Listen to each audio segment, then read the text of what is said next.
Okay, I am going to show you how to make a meal planner in Microsoft Excel. So, this is how we're going to do this. You want to type your date, meal. So, we're going to put breakfast, lunch, supper here. Your recipe name. So, in this case, it's omelet. And then the foods that go into that recipe. So, this breakfast, your meal is always going to repeat its name for whatever meal that is. And then the recipe, that's going to repeat for the foods that are in the omelet in this case. So after food, we have carb, fat, protein, sodium, fiber, and you can add whatever you want here. So, like, if you want to add in vitamin A, vitamin C, whichever um, macro or um, electrolyte or whichever that you're kind of trying to focus on, you can add that. And at the very end, we're going to put calories. And then we'll put our servings. So the egg and the cheese here, that's only one serving. So in this omelet, we're putting 4 servings of eggs because we're going to do a total here. Um, and as you can see, we need to auto fit that. Um, but before we do that part, we will turn this into a table. So we highlight all this, press Control T, and make sure that it's check marked my table has headers and click OK. Um, Now we need the date to be the same here too, but we can't just drag it down because it's going to go to the next day. So in order to drag it down, you hold Control, see, and then it stays at 8. So to get our carb total, we're going to press equal, and then we're going to take our servings times, and the times you use the asterisk sign, and we're going to take that times carb, and it automatically will go down um, all the way. So then we just do the same with the fat times the servings equals protein. Click on the cell that has protein, asterisk, servings, enter, and we just keep.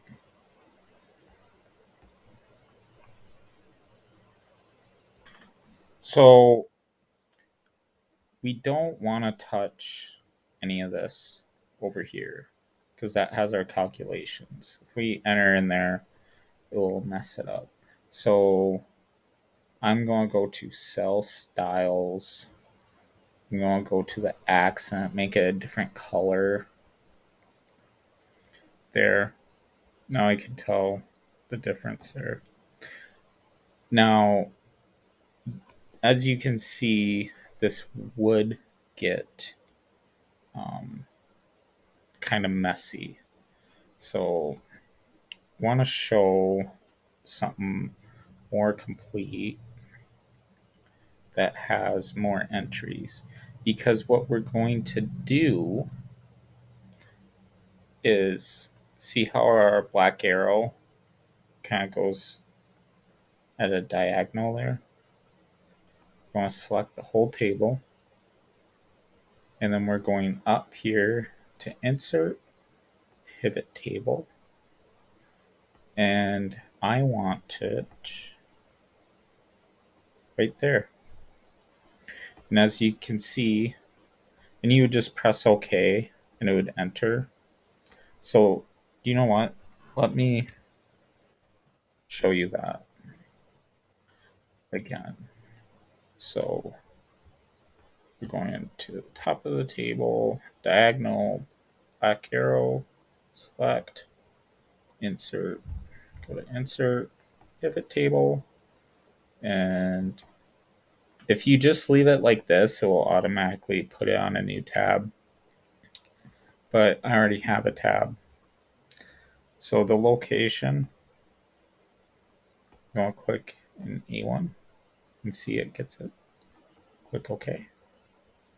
So the way I want to organize this, I'll put date, meal, recipe. And then I want to scroll down here and I just want to know, I'll put that into my values. And as soon as I put in my values, that calorie total, I can just start clicking these here and see how it adds. And there's omelet on the 11th, omelet on the 9th. And as you can see, the omelets, they were different calories and stuff. It will pick that up and everything. Um, so if you need to make any adjustments to your pivot table, you click into your pivot table, go up to pivot table analyze, over to field list, and that will bring that back up. Because if you don't want the date or the meal, maybe you don't want to know what lunch is, you click on it and you just drag it out. See in your pivot table already changes. Now, something cool that you can do is under the pivot table analyze, insert a slicer. And I'm going to insert fiber total. Okay. Um, so I'm going back here because I want to know the individual foods. So I'll put that underneath recipe there. So now all my foods show up that's in that recipe. Got the cheeseburger, bread, cheese, ground beef. But I got the fiber total here. I want to know what 6 grams of fiber. And instantly it shows up the bread. Well, maybe I don't want any fiber. I click 0 and it will bring up all the foods that have 0 grams of fiber. So to get that again, make sure you're in your pivot table analyze, insert slicer.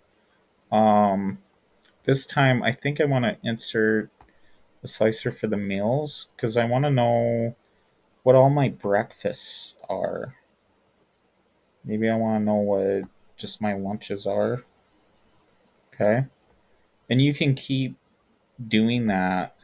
Click into your pivot table and then insert another slicer because maybe you want to focus more on protein or maybe you just want the date um, or maybe you want to know what your low fat foods are or maybe you want to know what your really high fat foods are or your moderate. um, so the only thing though, so when you enter in more foods, so let's just do this. So 12, control, drag down. I'm going to just copy the omelet down and just to show you this. Um,